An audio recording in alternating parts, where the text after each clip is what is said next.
Welcome, everybody. We're delighted to have you with us today on this podcast of the Kingdom and its Stories, and a radio broadcast and a video cast that we do on the Harvest Foundation website. It's really good to have you with us again today. And today we're going to be interviewing a brother by the name of John Decker, and looking at him across the video screen, all the way across the country from California to New York. We have John, and when I look at John, you look about the same vintage as me, and and so it's good. It's good to have somebody of that vintage to share our journey in Jesus with. And so, Yes. welcome. Thank you. Thank you very much, Bob. We're glad to have you. John is a leader, a director of a group that's called Every Student Sent. Now, when I first heard that name, I thought that's an interesting name as the name of an organization. And eventually, as I read about what John is doing and heard from him, it made a lot of sense. This is an organization that tries to help college students get into a group before they ever get into college, and a group that can help them in their walk in faith, but also help them to see that they're there not just to learn and to prepare for the future, but to be on a mission. And they are on a mission to represent Jesus Christ. And so, John, tell us, who is John Decker? If you were giving an elevator speech, a long elevator ride, let's say maybe going up 30 stories, how would you describe to somebody who you are? Okay, I love the intro to this show about bringing Jesus to those outside the church, and that's what's so needed. I put it this way: as far as vintage, I went to Woodstock, and then 2 weeks later, I started college, right? And when I went there, I was not a believer, and the first few days propelled me in a very wrong direction. The RA led us out to a bar, and I hooked up with some of the wrong people. And it really was not a great start for my college life. I wish so much that someone had told me about Jesus or a group or a place to discuss that, because it wasn't on my radar at all. Mm-hmm. But fortunately, about halfway through college, a friend of mine that was influenced by the Navigators, excuse me a second, influenced by the Navigators that brought him to Christ. He led me to the Lord. And I remember the moment that I received Christ, it was like, this is amazing. You can actually know God and sense his presence. You're forgiven. You're going to live forever. Nobody knows this. We've got to start telling people, because no one in our circle knew that Jesus was alive. And we did. And people were coming to faith. And that was that DNA of sharing, like as soon as you became a believer, was just part of what we did. And that whole genre of us, did that. But there's so many kids today that go off to college and they're not believers, and they have no way of knowing or hearing about Christ. And that is such an opportune time, especially during those first month as a college freshman, when you're checking out new things and new people, to hear about Jesus. So we can talk about that a little bit. Yeah, well, we will, but more about you. Okay. So, I live in Syracuse, New York. I've got three kids, 8 grandkids. They're great. They're all walking with the Lord. We've got a so you have multiplied, huh? I have multiplied, yes. That's great. Okay. We've got a little. My brother and I have a little cottage on one of the Finger Lakes in the summer. We live out there a lot, and we can work from there. And so the kids are always there. They're on the tubing on the boat or jumping on the trampoline and whatever. So it's a good life in the summer. In the winter, you know how Syracuse is, you got to burrow down. If you don't learn to ski or something, find something that will make you look forward to winter. Yes. Well, that sounds like a lot of fun. And I'll bet you enjoy being a grandfather. Oh, it's the best. It's the best. How do you compare it to being a parent? It's easier. And more fun. There's all the upside with none of the downside. Exactly. That's what Judy and I have discovered. Okay, so you went to college and you graduated, and what did you do after that? I mean, did you go into Christian ministry right after that, or? Well, no. Well, so I became a believer halfway through college and continued. So I went into, I ended up working about 17 years for Lockheed Martin doing business development. And then I worked for Philips Broadband doing some business development in the fiber optics area. So how old were you when you began to move into full-time ministry? Well, the full-time, took a while. I was doing a lot of part-time ministry. So my wife and I, we decided to plant a InterVarsity chapter at Syracuse University. And the reason we decided to do that is we noticed that our teenagers and all the teenagers in the Christian school that they went to, they loved the Lord, but they didn't have that same zeal or automatic desire to share Jesus with people outside the church. They'd never done it really, and it just wasn't on their radar.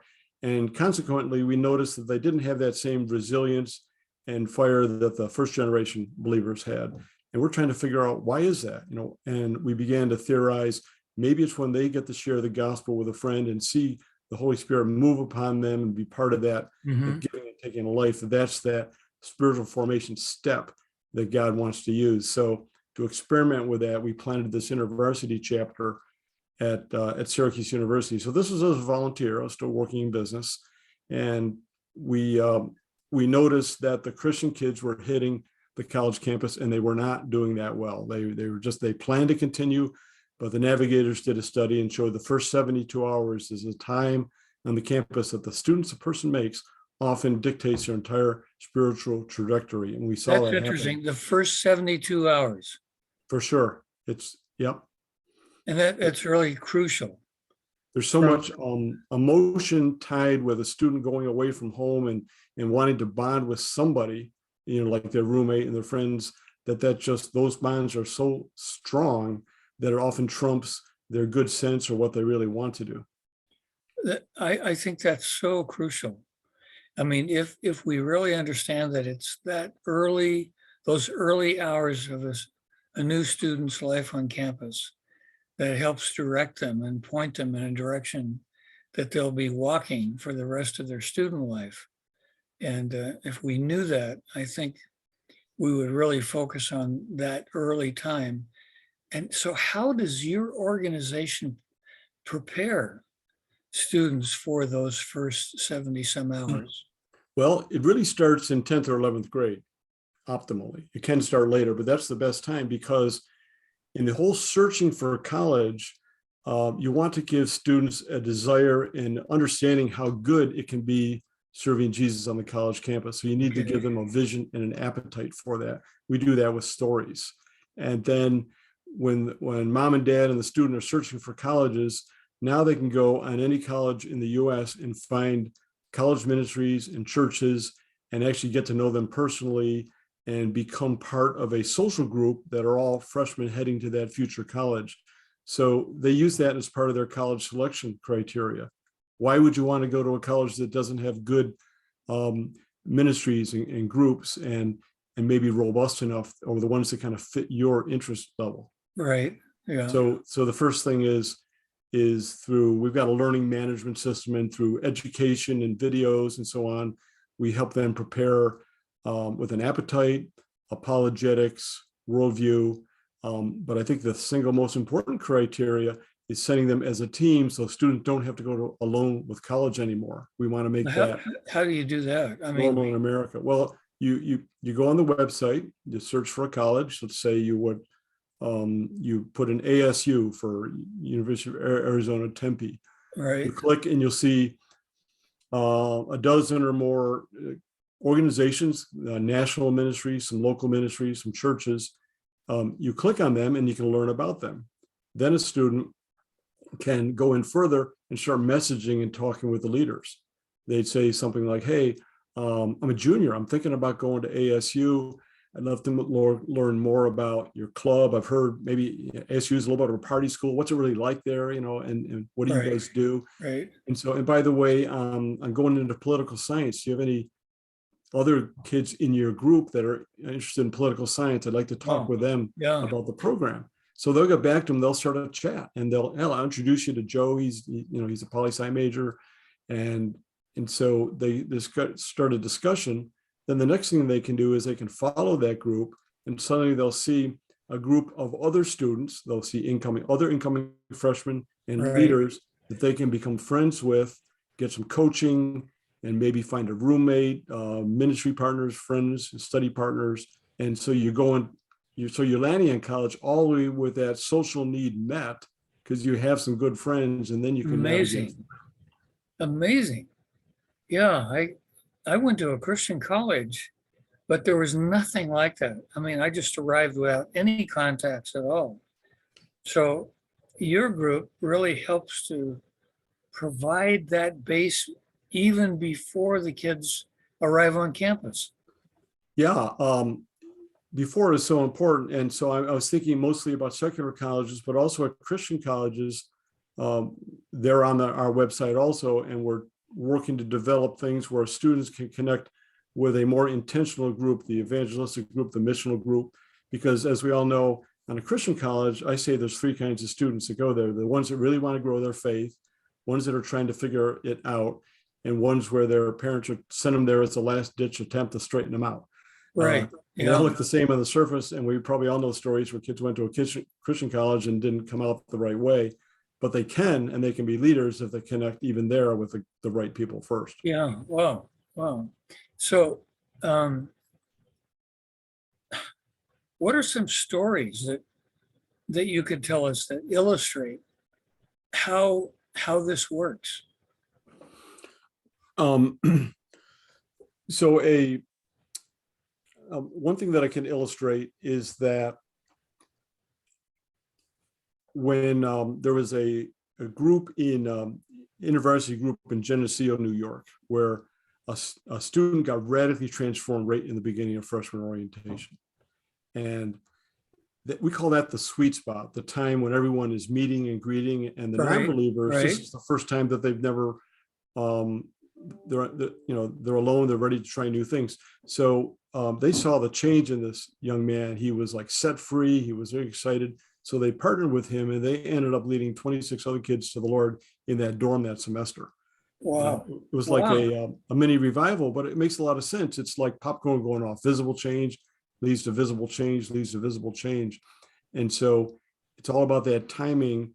And the goal is to create mini revivals in dorms and academic departments all around the nation through this. And of course, they come home for Christmas, instead of being confused about the faith or ashamed of something they did, they go back to the youth group and go, hey guys, now we really understand this walking with Jesus thing. It's all about life transformation and helping your friends. Yeah, let me just interrupt, John, just for a second to let those who are listening and watching know that you're watching The Kingdom and Its Stories, which is a podcast that we use to try to help the listeners and viewers understand and to be encouraged in what they do to be the hands and feet of Jesus as a lifestyle, not as something special, but it's just something that we do because of who we are and who Christ is within us. So, John, let me ask, what would be another illustration that you could give us to tell us that illustrates how every student sent works? Let's say from someone who is a junior in high school all the way until the time they get into college. Well, so there's resources on there, such as Crown Financial Ministries Career Direct. So it's so important for students to find the right career direction as part of that process. And we try to imprint on them the sense that they can actually impact the culture, or what some people might call, what Bill Bright called the 7 mountains of culture when they get out of college.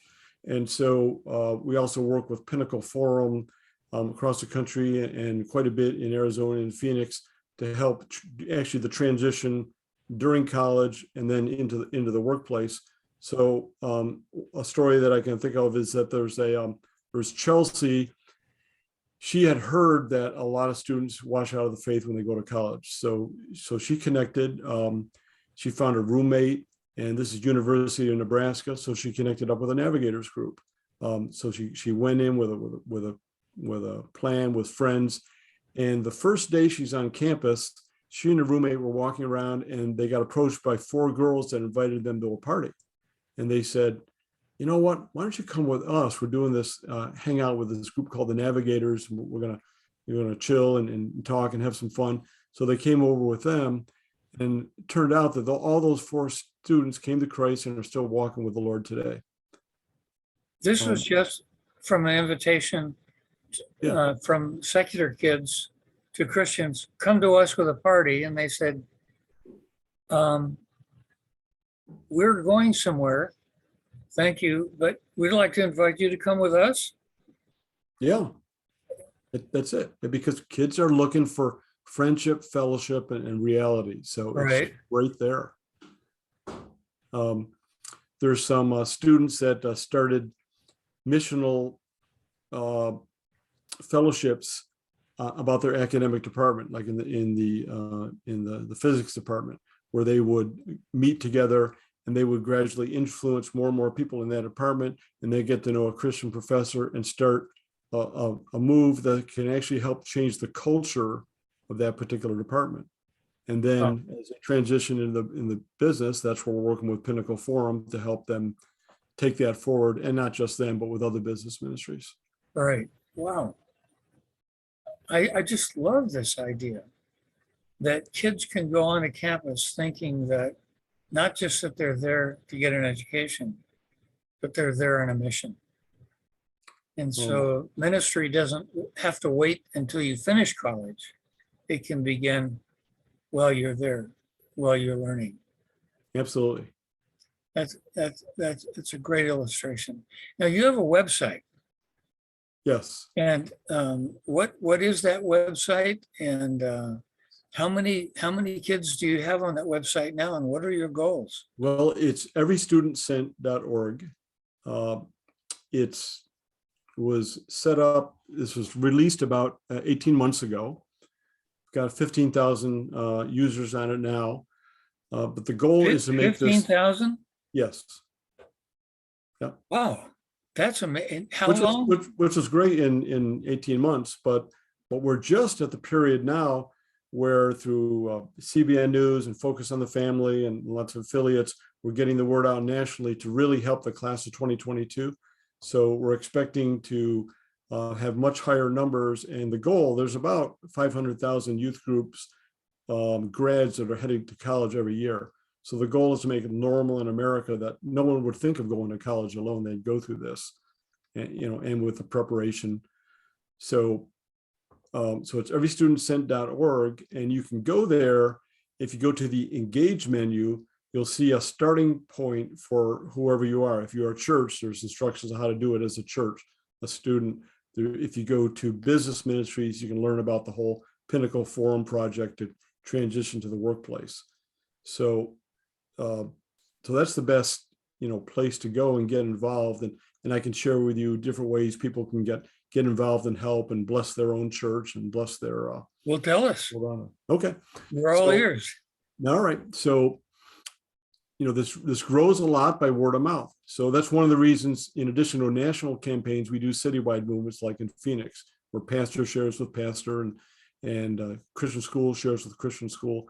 So I would suggest going on that site and then sharing this with your pastor, share it with your Christian school, share it with business people that know how to, get the word out in the community, share it with media stations, students, also the college ministries. You may know of other college ministries that are not yet on the site. So in a city perspective, this becomes a whole ecosystem where it becomes the whole city is no longer losing that 70% of students. And you could actually double the number of active Christian believers on a college campus and maybe triple those that graduate if they're fruitful. So there's a citywide movement. It's like if you go on a hike, you go to weather.com. If you're heading to college, you go to everystudentsent.org. Okay, good. Yeah. And you're an unusual story, it seems to me, John. But what about the average person who hasn't had that vision from the Lord to move from industry into ministry that's going to influence, hundreds, maybe thousands of kids around the world? What can the person who's listening, what are some of the things that they might do as individuals to facilitate the growth of the Christian kids that they know, maybe their own kids, in getting attached to a group in college that would really support them in their walk? Sure. So because this is a collaborative platform and we receive into this other collaborators, other organizations, content, we're open to receiving other local or national content and subgroups, so we can work at a community level. So the first thing is just for your own family, your friends, your church, tell them that this site exists, because a lot of people don't know yet. We're at the early stages of like the national awareness. Things a parent can do is use the resources there to have great discussions with your student. You can go through some of the learning modules and have great open discussions. You can talk about how to find the right career or major. There's resources to avoid massive college debt. There's a lot of great things for parents to just surround their whole 10th, 11th, 12th grade period with their student to really engage with them at new levels. There's ways for churches to get involved and volunteers within churches. As I said, if you go to that Pinnacle Forum page, you'll see kind of a list of volunteer things that could be happening. We actually have a volunteer page also. And then if you're a college minister or someone in business, it's just thinking you could be a mentor. Looking for mentors. We're working with I Retire for Him and trying to help develop more mentors to reach high school students, college students. Maybe they share their business perspective, maybe they share their spiritual perspective, but kids need adults to help them. So this is a network that can also help with that. All right. Okay. What does John Decker do personally, aside from ministering administratively and setting up Every Student Sent? What do you do in this, in a personal way, in personal contact with kids that are in high school and getting ready to go to college? Well, I work within my own church, and one of the things that my pastor does is we like to pull together students, and we have something called student mobilizers. So we help them kind of feed into them, pour into them, show them that the power of the Holy Spirit can really impact their lives, and then train them to do the same with their kids. So we love working one-on-one with the students, and I do it a lot with parents. Okay. So, John, what would you recommend? You have 30 seconds to speak to those who are listening. What would you tell them? How would you encourage them to be Jesus' hands and feet in this way? Just don't let students go to college alone. Let them prepare, help them use these resources, and just get personally involved with students, whether you're a parent or in a church or you have students around. Help them know that there's a vision where they can lead others to Jesus on the college campus, where they can grow like they've never grown before, and just share with them that hope of the gospel in action with other believers. Thank you, John. John, thank you so much for being with us today. And I trust that your testimony would encourage those who have been listening and watching to be Jesus' hands and feet with high school and college kids that they know. Thank you. Thank you, Bob. I enjoyed it.